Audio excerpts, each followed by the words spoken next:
धैर्य के नाजुक बोध को स्वयं को जानते हुए समझना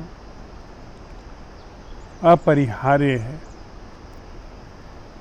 हम सब जो स्वयं को जानने की उत्सुकता में साथ साथ आगे बढ़ रहे हैं, उनके लिए धैर्य की पूरी संरचना को समझना और हृदय में बिठा लेना, यह देखने की जो पूरी कला है उसमें पिरोया हुआ है। अगर धैर्य को हमने नहीं समझा तो कहीं न कहीं देखने में बुनियादी रूप से चूक हो जाएगी। प्रायः धैर्य का जो अर्थ हम लेते हैं वह किसी प्राप्य को, किसी पाने वाली वस्तु को जब तक वह नहीं मिल जाती तब तक उसके लिए प्रतीक्षा को हम धैर्य कहते हैं। मुझे अगर कोई एक पद पाना है, मुझे अगर अपने किसी प्रिय की प्रतीक्षा करनी है तो उसमें धैर्य की आवश्यकता होती है, जो कि कहीं भविष्य में मिलने वाला है, कभी वह आने वाला है। जो धैर्य का हमारे भीतर अर्थ है वो यही है कि जाने पहचाने की प्रतीक्षा करना। लेकिन जब हम साथ साथ चल रहे हैं, स्वयं को देख रहे हैं, तो धैर्य एक बुनियादी रूप से अलग चीज़ है जैसा हम समझते हैं। प्रतीक्षा हम उसकी कर सकते हैं जिसे हम जानते हैं, जिसे हम पहचानते हैं, जिसे हमने जिया है, जिसके हम जीने की कामना करते हैं, वह हमारा जांचा परखा हुआ है, तभी हम उसकी प्रतीक्षा कर सकते हैं। लेकिन यह धैर्य जिसमें कि हमको पता ही नहीं है कि यह जो हमारे जीवन में दुख का बोध है, वह बोध जिससे फिसल फिसल करके हम सुदूर अतीत में, भविष्य में भागते रहते हैं, कुछ पाने की, कुछ होने की, कुछ करने की होड़ में हमारा पूरा जीवन रचा पचा रहता है।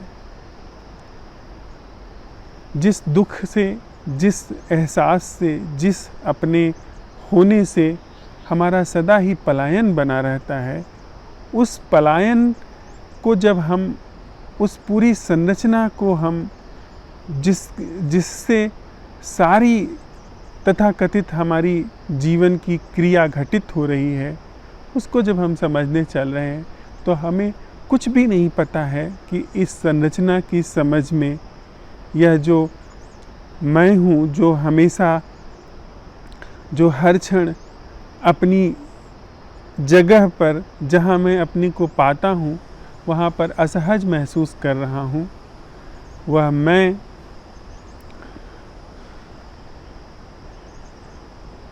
और उस मैं का अन्य सुदूर आकांक्षाओं में, तृष्णाओं में वह जो पलायन है,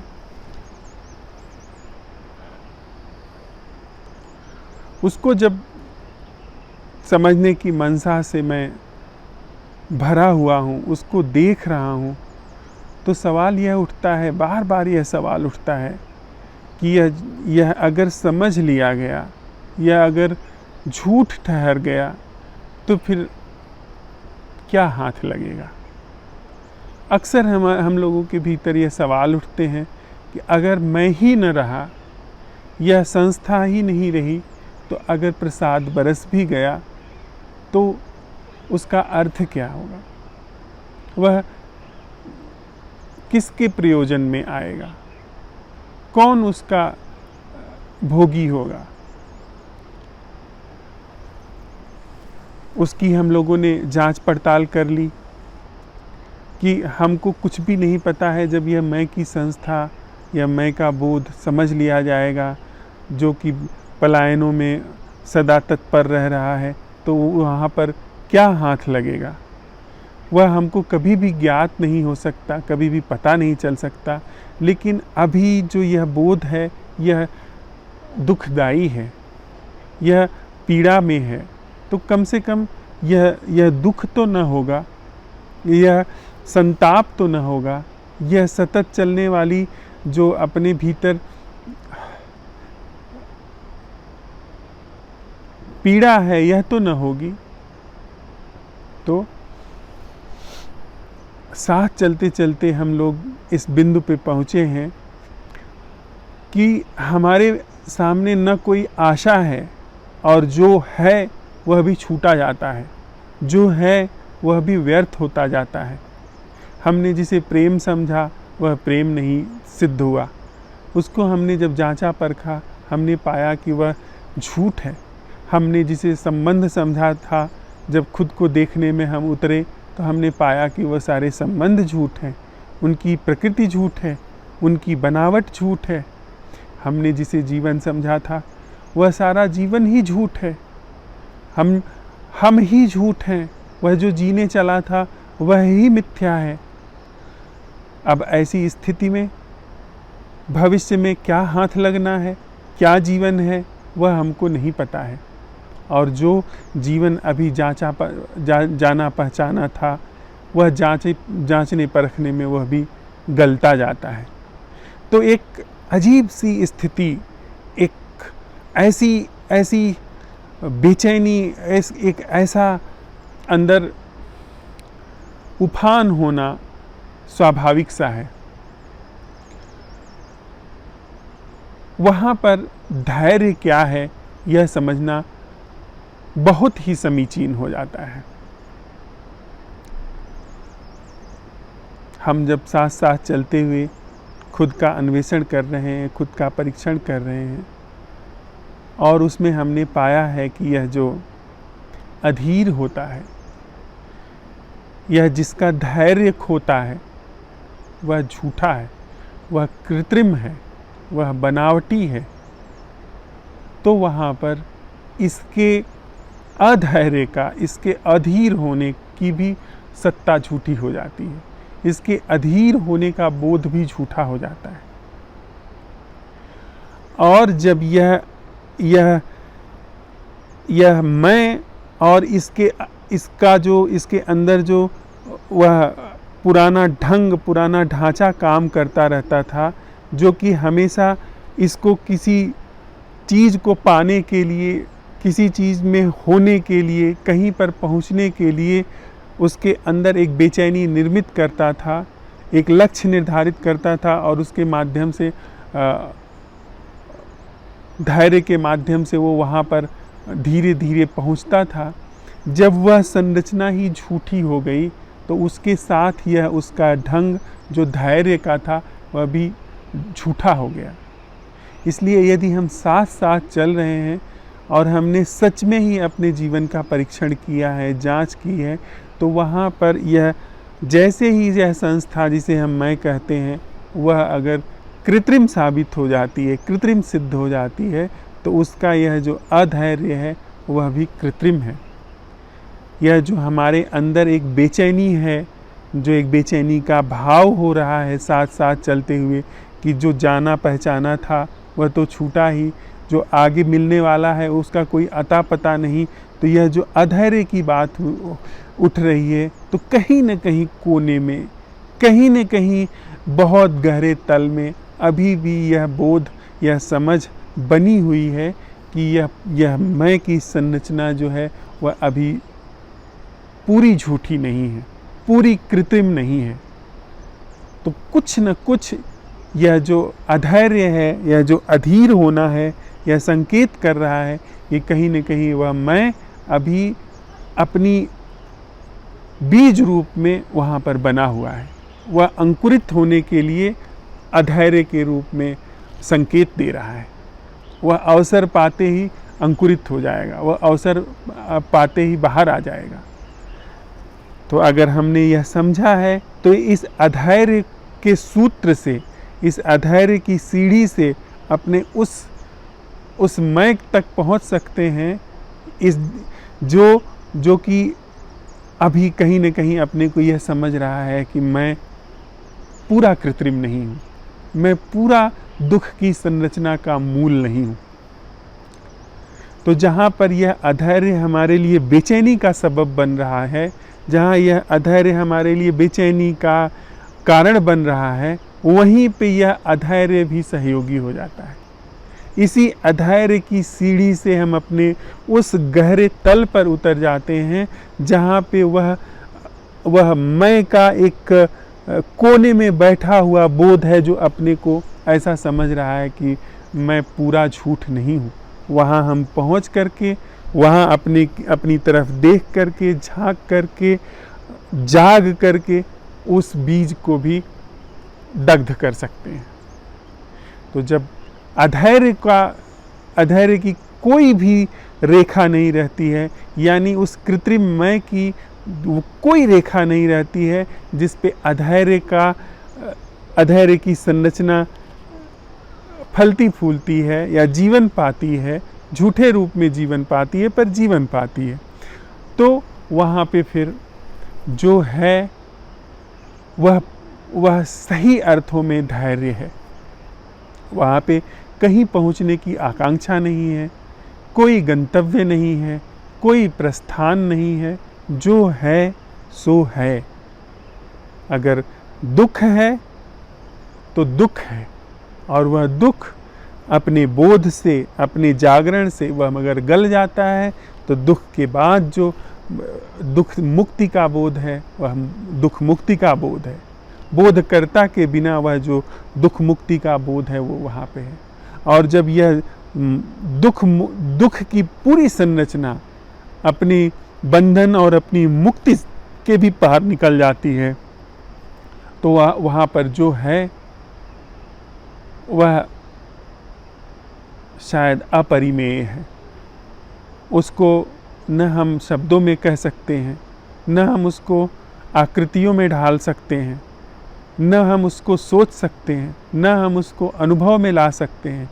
वह हमारे सभी मानदंडों से, सभी जांचने परखने के उपकरणों से हो सकता है कि निराला हो, और है, वह सबसे निराला है।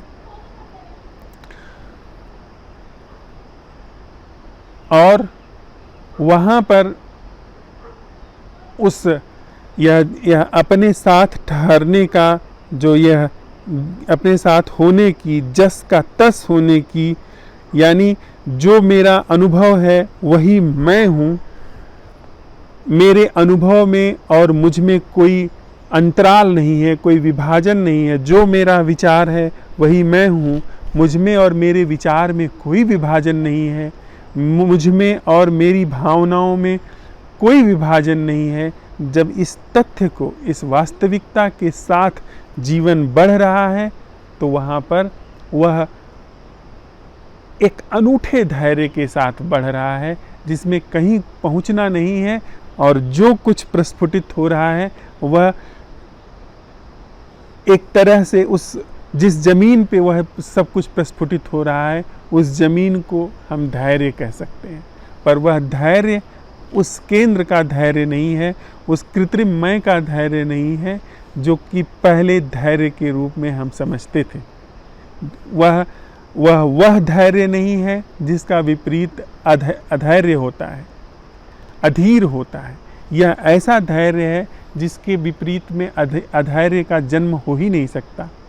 यह ऐसा धैर्य है जिसकी पीठ होती ही नहीं। यह धैर्य मात्र है जिस पर कि जीवन का सत्य और अंकुरित होता है, या जीवन के झूठ का अवसान होता है।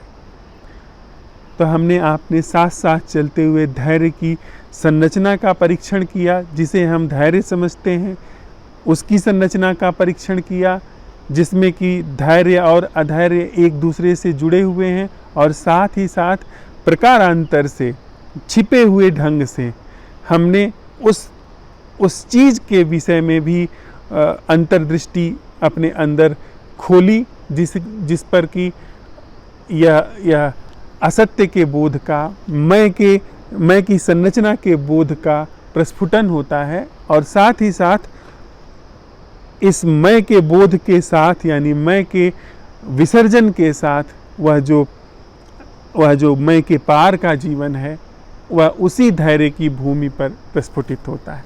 यह हमने आपने साथ साथ अन्वेषण किया। धैर्य की इसी संरचना को उघाड़ती हुई एक कविता आई है, जो कि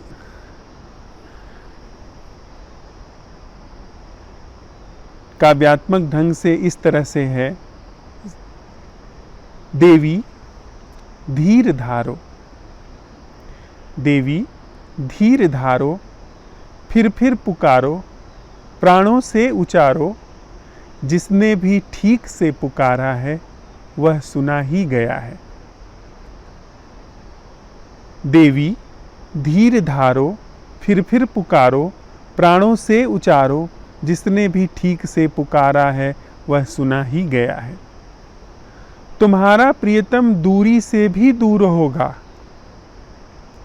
या कहो निकटता से भी निकट होगा, पर धीर धारो, होश से पहला चरण डारो, जिसने भी ठीक से पहला चरण डारा वह पहुंच ही गया है। देवी धीर धारो, फिर पुकारो, प्राणों से उचारो, जिसने भी ठीक से पुकारा है वह सुना ही गया है। होंगे मुदे नयन तुम्हारे, जब से दृश्यों का आरंभ हुआ है। होंगे मुदे नयन तुम्हारे, जब से दृश्यों का आरंभ हुआ है, पर देवी धीर धारो, नयनों पर से पलक टारो, नयन जिसके भी खुल चुके हैं, देखा तो दिखा ही, उसे तो अनदेखे का भी दर्शन हो ही गया है। देखा तो दिखा ही, उसे तो अनदेखे का भी दर्शन हो ही गया है। देवी धीर धारो, फिर पुकारो, प्राणों से उचारो, जिसने भी ठीक से पुकारा है वह सुना ही गया है। होगा जीना दुख की विषाद की गाथा, होगा जीना दुख की विषाद की गाथा, देवी धीर धारो, दुख को निहारो, संग संग खुद को निहारो, जिसने भी दुख से अटूट खुद को निहारा वह बड़भागी, प्रसाद को तो मिल ही गया है। जिसने भी दुख से अटूट खुद को निहारा वह बड़भागी, प्रसाद को तो मिल ही गया है। देवी धीर धारो, फिर पुकारो, प्राणों से उचारो, जिसने भी ठीक से पुकारा है वह सुना ही गया है। तुम्हारा जीवन लगता तुम्हें झूठ की श्रृंखला होगा, तुम्हारा जीवन लगता तुम्हें झूठ की श्रृंखला होगा, निष्प्राण मसान की भूमि होगा, पर धीर धारो, अपनी चिता पर आहुति की अपनी समिधा उठाओ। इस यज्ञ में जिसने भी आत्म असत्य की आहुति गिराई, इस यज्ञ में जिसने भी आत्म असत्य की आहुति गिराई, वह हुतात्मा सत्य को ही अर्पित हुआ है। वह हुतात्मा सत्य को ही अर्पित हुआ है। देवी धीर धारो, फिर पुकारो, प्राणों से उचारो, जिसने भी ठीक से पुकारा है वह सुना ही गया है।